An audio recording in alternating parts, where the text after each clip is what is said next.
तो अगर आप भी जो यहाँ पे SGPGIMS में काम करना चाहते हैं तो ये आपके लिए यहाँ पे काफ़ी बड़ी भर्ती हो सकती है, क्योंकि इसके तरफ से जो यहाँ पे टोटल जो यहाँ पे 1479 नए पोस्ट के लिए जो यहाँ पे आवेदन निकाले गए हैं। तो आज की इस पार्टिकुलर वीडियो यहाँ पे एक एक जानकारी के साथ यहाँ पे जानने वाले हैं कि इसका आवेदन फॉर्म को कैसे फिलअप कर सकते हैं।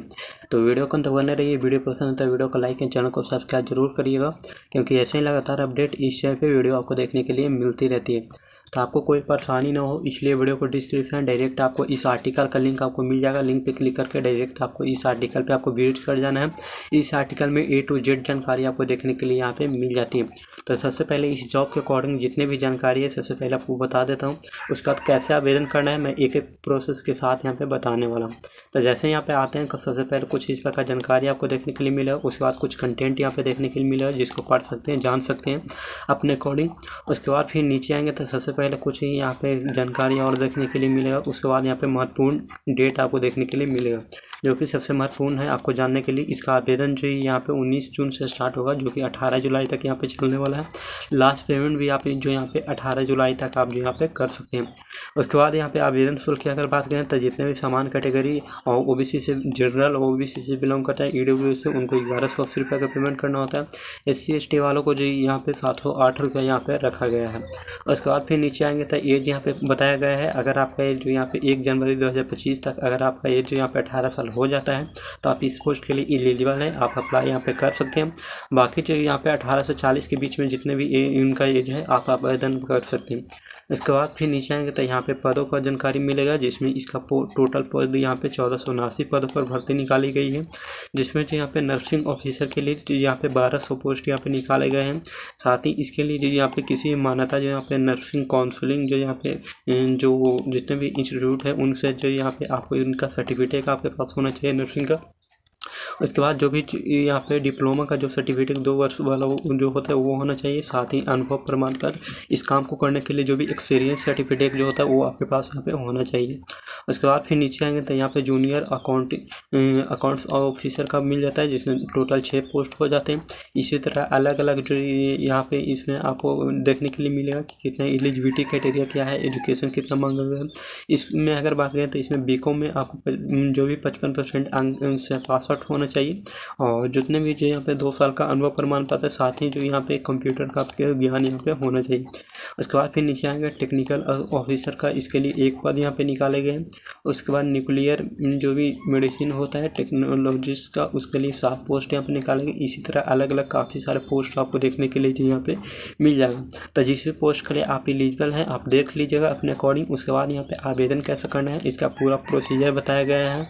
तो चलिए मैं यहाँ पे कर दिखाता हूँ, आपको इसको भी पढ़कर कर सकते हैं, लेकिन मैं लाइव कर दिखाता हूँ कैसे करना होता है।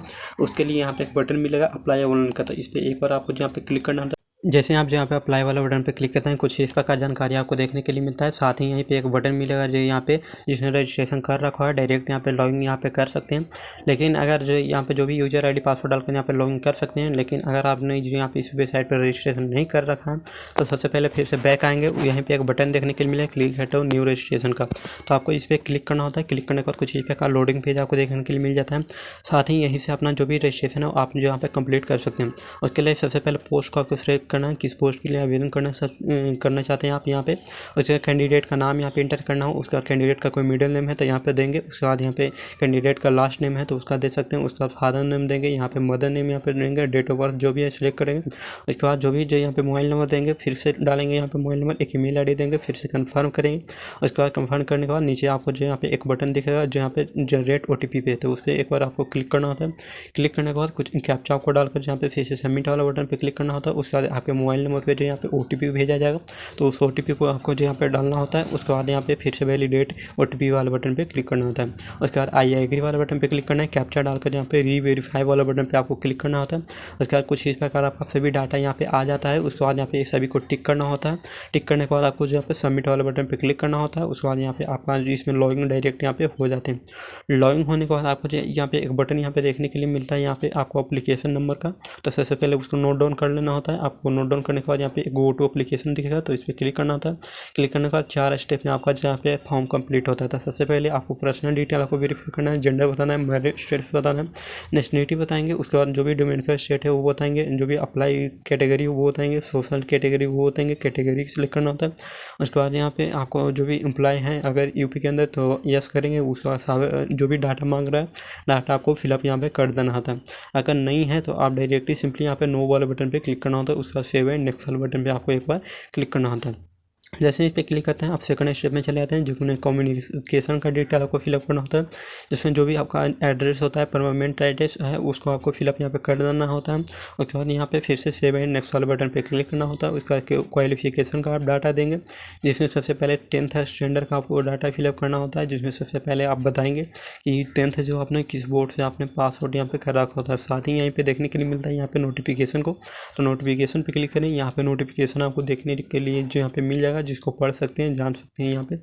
उसके बाद सबसे पहले आपको 10th का सारा डाटा इसमें फिलअप करना है, कब पास किए हैं, रिजल्ट टाइप में परसेंटेज सेलेक्ट करके अपना जो भी कितने का आपको प्राप्त हुआ, कितना का एग्जाम होता है। उसके बाद 12th का डाटा आपको इसमें फिलअप करना होता है, जिसमें जो भी मेजर सब्जेक्ट था वो बताना है, कब पास आउट किए हैं वो बताना होता है। उसके बाद परसेंटेज सेलेक्ट करके जितना प्राप्त हुआ है आपको मार्क्स उतना डाल देना है। उसके बाद टोटल कितने का एग्जाम होता है वो उसको सिलेक्ट करना है।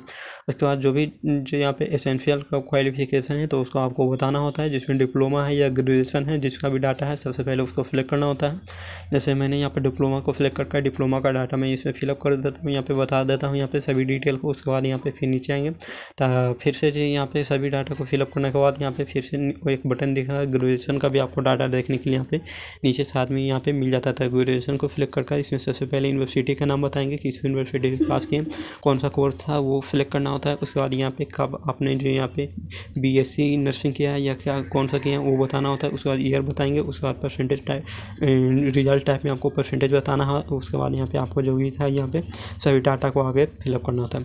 उसके बाद जो भी यहाँ पे पोस्ट ग्रेजुएशन का डिटेल होता है उसको आपको देना होता है। तो उसके बाद यहाँ पे कुछ क्वेश्चन आपको देखने के लिए मिला, जिसको भी आपको बता देना होता है अपने अकॉर्डिंग ही इसको यहाँ पे सिलेक्ट कर आपको इसको बताना होता है। तो चलिए मैं यहाँ पे अपने अकॉर्डिंग इसको सिलेक्ट कर लेता हूँ। उसके बाद फिर नीचे आएंगे तो यहाँ पे स्टेट आपको बताना है, यहाँ पे जो भी इंडियन नर्सिंग जो यहाँ पे स्टेट है उसको सिलेक्ट करना होता है। उसके बाद यहाँ पे जो भी डेट ऑफ बर्थ है उसको सिलेक्ट करना होता है।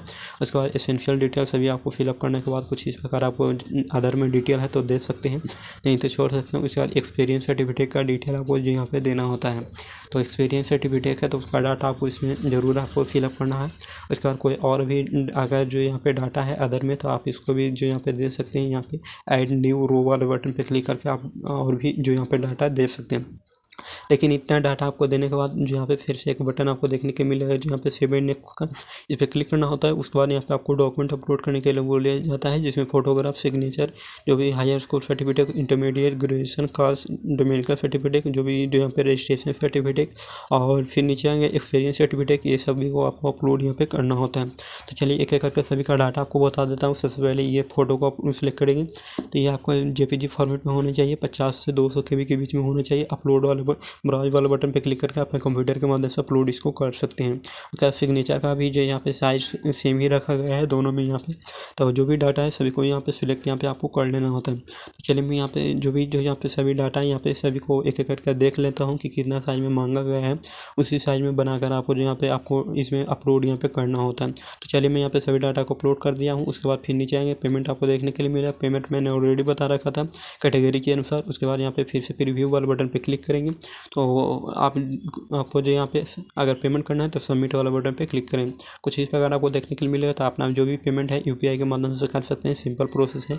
UPI को सिलेक्ट करना है, सिलेक्ट करने के बाद यहाँ पर डायरेक्ट UPI QR को आपको सिलेक्ट करना होता है। सिलेक्ट करने के बाद आप डायरेक्ट यहाँ पे पेमेंट यहाँ पे अपना स्कैन कर सकते हैं। तो कुछ इस प्रकार आप इस पोस्ट के लिए आवेदन कर सकते हैं, जो कि मैंने आपके साथ एक जानकारी के साथ यहाँ पे बताया कि कैसे इसका आवेदन फॉर्म को फिलअप करना होता है। तो दोस्तों आज की वीडियो में इतना था, मिलते हैं किसी नए पार्ट को सही जानकारी के साथ। तब तक के लिए आज की वीडियो में इतना ही था, तब तक के लिए टेक केयर।